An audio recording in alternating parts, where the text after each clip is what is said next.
All right. Hello, everyone. Welcome to another episode of Stories That Impact, a place where we get ordinary people to share their extraordinary stories. My mission is to impact people, even if it is one person who can listen to the story and get impacted, or if they can impact somebody else, that would be amazing. My today's guest is Aniruddha Pathak, who hails from Nashik and currently residing in Pune. That's the western side of India. A passionate and a certified parenting, happiness, and goal success coach. He helps millennials and students to get their first dream job without having extraordinary skills. With more than a decade of experience in corporate world, he understands the corporates and graduates' pain when it comes to expectation setting. He has worked with both corporate and students to bridge this gap and ensure that both have a wonderful experience when it comes to recruitment and employee satisfaction. In last 7 years, he has impacted more than 10,000 students and corporate employees on various skills like employability, soft skill, and he truly, as he says, lives by the example. His mission is to impact a million lives. So now I move on to welcoming Aniruddha Pathak. Hi, Aniruddha. Hi Amit, how are you? I'm good. Thank you very much. And welcome to the show. Thank you so much. Thank you so much for having me on the show. Thank you. Great, great. So, yeah, you have an exciting story to share because I'm sure there are a lot of individuals and corporate hiring managers and others who would be really interested in knowing what exactly you have to share with us. Please. Correct. Uh, First of all, thank you so much for giving me this opportunity and sharing my story. And to begin with, it was more of like a challenging journey that I had, and I was always been from a very well-to-do family kind of. My father was a state government employee, so I never had to struggle for many things, right? There were certain things which I had to struggle, but of course that happens with every individual, right? So I had a very beautiful childhood. Along with that, I had a very beautiful youth time also, I should say that, right? But getting into the journey, or getting into the corporate, that is the more interesting part of my life, right? Because before that it was everything goody goody kind of a picture, but after that it was more of, it is more like, I challenged a lot myself. I ensured to grow on my own terms, right? So my father had never given me the, or never restricted me for doing in any particular task or any particular activity. He has always given me that free hand. So that is the reason I thought that I should keep on experimenting, keep on growing on my own. So I started working at the age of 22. And I the first job, I generally share about my first job only because that is something which was more challenging. I was doing my post graduation in communication and journalism when I started working for a newspaper as a sub editor. So my first job was to go into the newspaper office, and the job profile said that I had to design the sub city page as well as the sports page.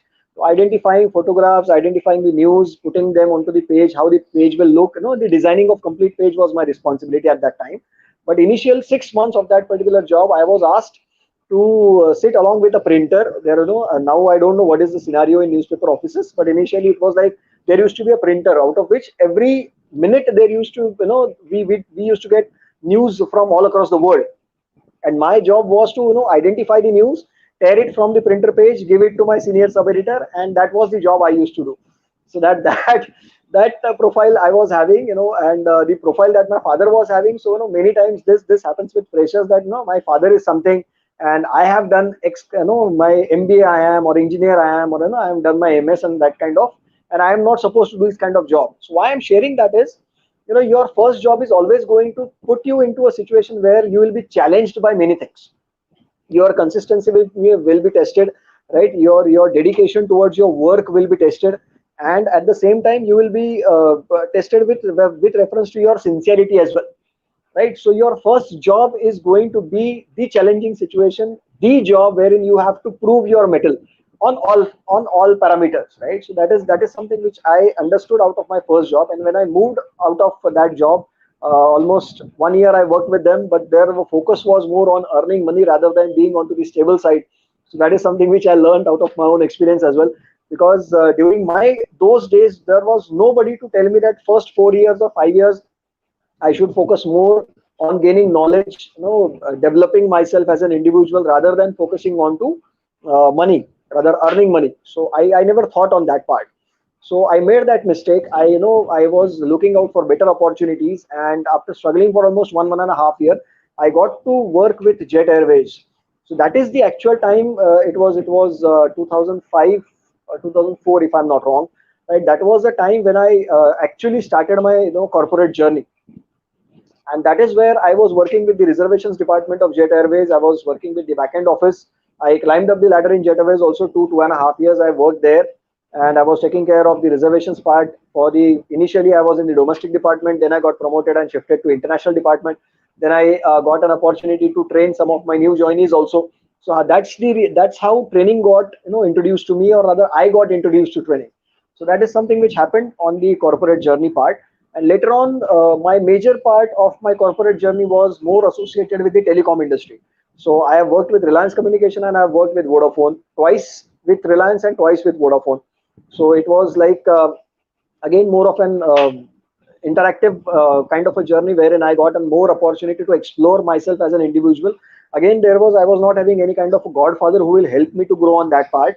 So it was more of like trial and error method that I used, right? So while working with Reliance, right, why the journey that that I'll be sharing on is, while working with Reliance, I realized, and I got an opportunity to interact and interview many students, right? In my, if I say the corporate journey until today, if I say I have interviewed close to 5 or 6 thousand students so far, not only students but millennials or the freshers also.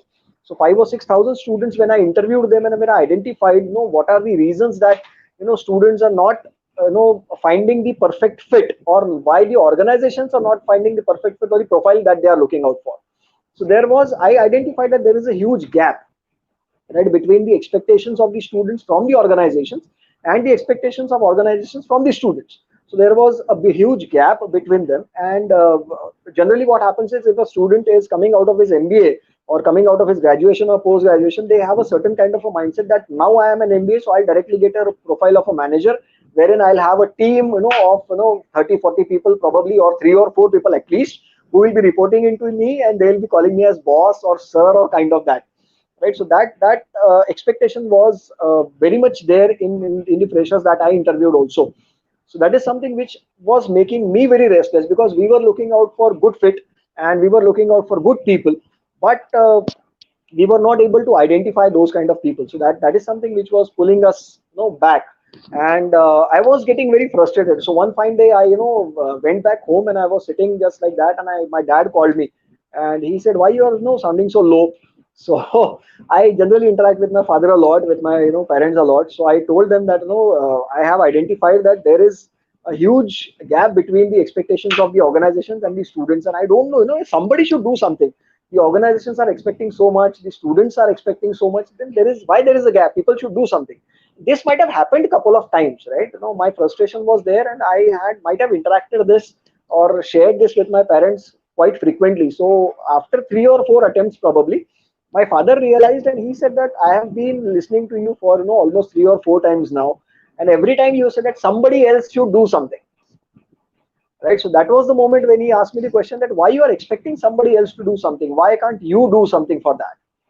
And that was the triggering moment which prompted me that instead of or instead of expecting somebody else to get into that role, why me not get into that role and start working right from the grassroots level, right? It's very easy to to work on the branches because they are visible, but it takes more courage and more dedication to work on the roots, so that the problem doesn't exist on the branches itself. So that was the guiding principle, or the guiding light, or the lighthouse of my life, I should say, which prompted me to take that decision. And around 6 7 years back, I took the decision of moving out of corporate when I was around 32 33 years of age. And I moved out of corporate and I started working closely with students and millennials to train them, to groom them for the corporate expectations. how the industry works, how no the industry expects them to behave. And when I interact with, sorry for that, when I interact with many of my people who are still working in the corporate or with the HR department, I ask them that what is the problem, why people say that there are no jobs.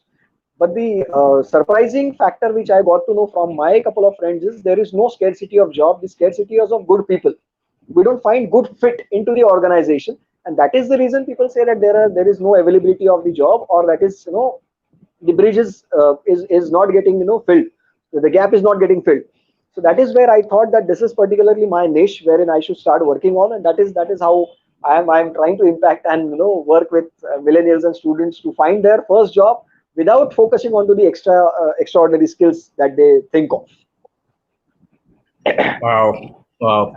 Uh, Before you continue, I must say one thing very that I actually found very interesting when you said that people, when they start looking for job at the first years and all, mostly people and freshers and whoever it is, they run for the money during the initial years, which you did the mistake Yeah, as well. And many very less folks would actually think in that direction. And and I'm sure people can understand when you have actually done that, and you realized it. So there, that's an amazing thought process, I should say. yeah. Sorry, continue please. Yeah, so that was the reason that motivated me, and I started working on that. And the journey is, so far it has worked, as if like I have worked with many educational institutions. I have worked with students on one-to-one basis as well. I have trained them on various aspects wherein I am focusing more on their development in terms of putting them into a role wherein they can identify how they can be more useful to the organization, how they can utilize their potential, their qualities, or their learnings that they have learned out of their own experiences, so that it can be used by the organization for their betterment as well as for the betterment of the students. So that is something which I am working on currently. I train students on all the aspects of recruitment. I collaborate with organizations. I have been on to panel interviews of very many organizations wherein I go as one of the panelists, and I interview students based on the profile which is expected and required by them. And while doing that, I identify what is the organization that is expecting, and how we can put right candidate at the right place, so that because I'm sure you may also agree to this, and many of the people who are watching this live or may go for the recording also, they can definitely agree to this, that organizations, while going for the recruitment process, involve huge amount of money into it, right? Because anything and everything that happens in an organization is all based on money, because it works on that, right? So if they are putting so much of energy and money into recruiting a particular individual, and if they realize that after taking so much of pain, after taking so much of efforts for identifying the right candidate for the job, and if that particular responsibility, or if that particular individual is not able to shoulder that responsibility, then again the organization has to go back and start with zero, right? And that is something which is in terms of everything, it is very much toll taking on everybody, for the recruitment person also, for the organization also, for the person who is going for the recruitment, for that person also. So it's like a complete, I should say, it works like as in hand operation. So if the candidate is not good, the recruitment person is in soup. If the person is in soup, then definitely the organization is going to get affected. If the organization is going to get affected, then again the complete circle comes down to the person who is coming for the interview and recruitment. So that is the reason, probably I feel that that is the reason organizations have started introducing bond with the fresh candidates. Well, when they are coming into the organization, that you have to sign a bond for at least 1 or 2 years, because I identified this when students were getting into the organization. If they are not comfortable with the job, if they are not getting what the job profile has initially explained them to be of their job profile, students don't stay into the organization for a very long time. Probably they just quit in a week or so. And the attrition rate, if I say, in the language of HR, if I say, the attrition rate of the organization goes up like anything, because if the candidates are coming into the organization not able to provide the correct value addition to the organization, and just because they are feeling like the organization is not giving what they have promised me to give, that is the reason I'm leaving the organization. So that is the, again, one attitudinal gap that I feel that the students or the millennials have today, because they need to bridge this gap. They need to understand that they have to, be there in the organization, because you will, as I said, my first job tested me for everything. My job was as of was of a sub editor. So my responsibility was to design a page, was not to sit with the printer and tear the page. I was literally sitting on the floor at that time, right? If today I share this example with many of my students and mentees, that if today anybody asks you to go into the organization and sit on the floor, nobody will sit on the floor right that particular moment. I was sitting on the floor for 6 months, and I did that very religiously, because I realized that this is the moment when I'll be tested whether I am, worth of getting the bigger responsibility or not. If I am not able to do a trivial job, how am I going to get do a, bigger responsibility or shoulder a bigger responsibility in the organization?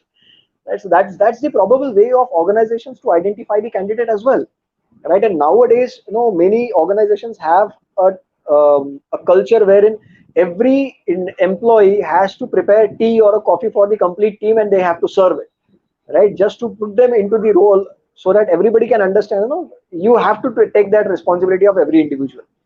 So that is something which is, it's also a responsibility which comes into every individual. They have to do that, and that is something which is very much important, I believe. And if that is the case, if people are, getting into the role of identifying and understanding, right, what the organization is expecting, I think the the gap which is there today, it can easily be bridged, just with the help of changing the attitude of the millennials, as well as at the same time from the organization side.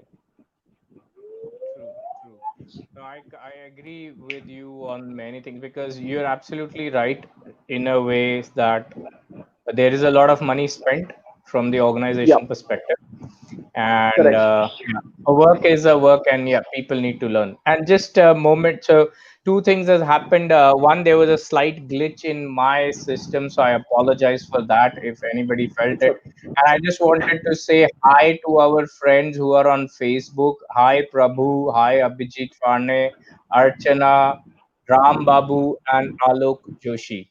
So thank you very much, guys, for joining and commenting on Anirudh's comments. I'm sure you would love to see them once the show is over.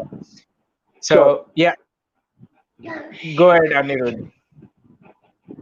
And today the situation is, I am sorry. No, no, go ahead, go ahead. Sorry. Okay, today the current scenario, I'll share, what I am doing currently is, I have prepared, a couple of programs wherein I interact with the millennials as well as I interact with students, and I am preparing them on all the recruitment aspect, right from, preparing or helping them to identify how to introduce themselves into the organization, which will create an impact, because I have seen that happening with me. Because a couple of students which, had shared their self introduction, it was so interesting that there was no vacancy at that particular moment for that particular candidate to fit into that particular role, but just because of the self introduction was so amazing and so interesting, that I felt like, compelled to be in touch with that individual. And when I realized that, okay, now we have a, opening wherein that particular candidate fits in, we gave a call to that individual and asked them to come and, join directly, because we were aware of what that candidate is going to, bring the experience or the knowledge to the table. And that is something which is very interesting. So that is the area which I identified that is very much important in today's time. And that is the reason I'm, preparing, or rather I've prepared some programs wherein I help candidates to prepare their self introduction, prepare for, their resumes. I help them to prepare for their group discussion and interviews. And fortunately, I would definitely, I'm blessed, rather I should say that I'm blessed that many of my students or many of my mentees who I have trained personally, directly or indirectly, they are, doing very good in the organizations today. They are, having respectable positions in the organization. Some of them has, already climbed the ladders of the promotions, and they are growing in their profile like anything. So that is something which is, which is like a rewarding factor for me when it happens. When you do something and that work is getting recognized because of, by the feedback of the actions of your mentees or your students, that is something which is more motivating for me. So that is something which I am doing currently. And as you know, as you rightly mentioned, that I work on students developing or getting their first dream job without having any extraordinary skills. because that is also one of the misconceptions, I should say, or myths that millennials or students carry, that if you want to get into a particular organization, you need to have XYZ kind of qualities, XYZ, kind of premier institutions. If you are pass out from those institutions, then only you will be able to get into that organization.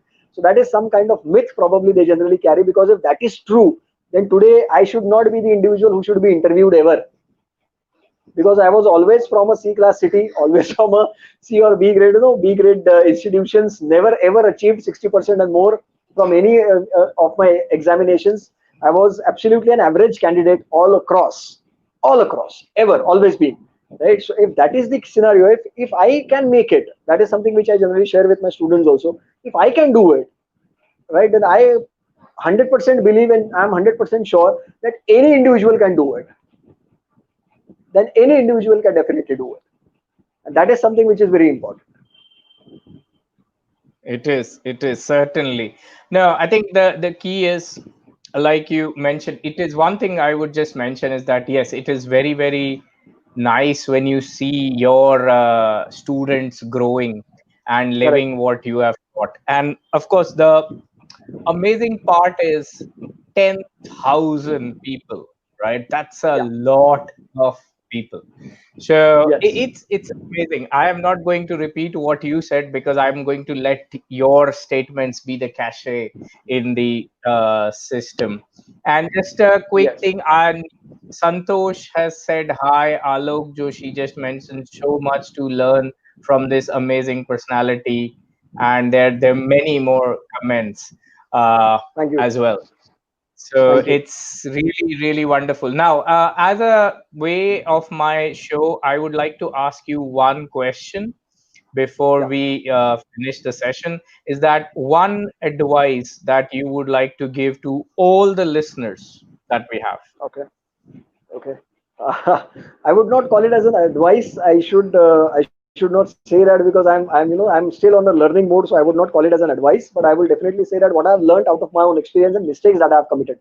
So I would definitely say that don't restrict yourself for any of the prejudices that generally we have. Don't go by the notion that people share. My friend is saying that is the reason probably this is true. My family is saying probably that is the reason it is true. Don't go by somebody else's thought. Put your own thought into practice. I'm 100% sure that there could be mistakes, right? There could be at situations where where probably you will fail, right? And I'm 100% sure many of us will fail miserably, and that is something which is going to happen. And rather, I should suggest that if you are failing, that is the reason, that is the 100% reason that you are definitely going to grow someday, right? So don't get scared of failing for any of the aspect or any of the tasks that you are doing, or any of the tasks which are coming to you. Don't say no to anything, right? And to conclude that, I'll definitely share one small example. When I was working in the newspaper industry, my interviewer asked me this question, that what you know about newspaper. So my answer was, except reading, I don't know anything about it, right? How the page is designed and how everything is done, I don't know anything. When I got into Jet Airways, my interviewer asked me, what do you know about aviation? I said, sir, I have seen aircraft taking off and landing. That's the only thing that I know about aviation. When I was into corporate sales, people ask me, what do you know about sales? I said that it's a relation which is built based on the product that you sell or services that you sell. That's the only thing that I know. When I got into telecom also, people ask me that, what do you know about telecom? I said, there is a one phone which is used for making call and receiving call. That's the only thing that I know about telecom. So I was so raw with everything that I have done. But I was 100% sure that even if at all I am raw today, I am very much confident that I'll develop myself in a way that today I might not be knowing anything, but tomorrow definitely I'll have something to share, basis on which at least one person will get benefited of it.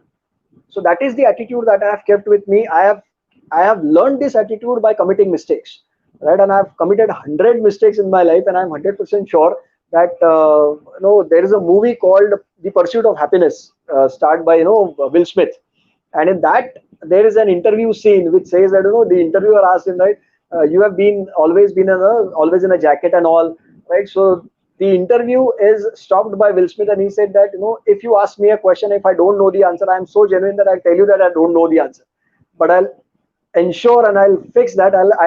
I know how to find the answer. So that attitude is something which I would request every individual, every person who is listening to this right now, Probably you might not know the answers today, right? That is something which I've learned out of my own experience and mistakes. Probably we don't know the answers today, but that is something which should not be the restriction for us from growing and going ahead, right? If you don't know anything, it's absolutely fine. Let's go and find out the answers. That's the potential that we have. Don't stop asking questions. The more you ask questions, the more possibilities you are creating for yourself. That's the only thing that I would like to share. Wow, wow, amazing, amazing. So yeah, so remember, guys, that yeah, you need to make sure that you keep asking questions, stay hungry. When you listen to some advice, it's nice to listen to the advice, but try it out, work it out. And of course, if you have any concerns or question or doubts in your mind, you can always ping Anirudh. Definitely. I am going to share all the necessary information about his programs, what he's been doing, his channels, and you can always ping him. I'm sure he'll be very happy to respond back to you with the right advice. Absolutely. Great, great. So thank you very much, Aniruddha, and Thank you so much, Amit.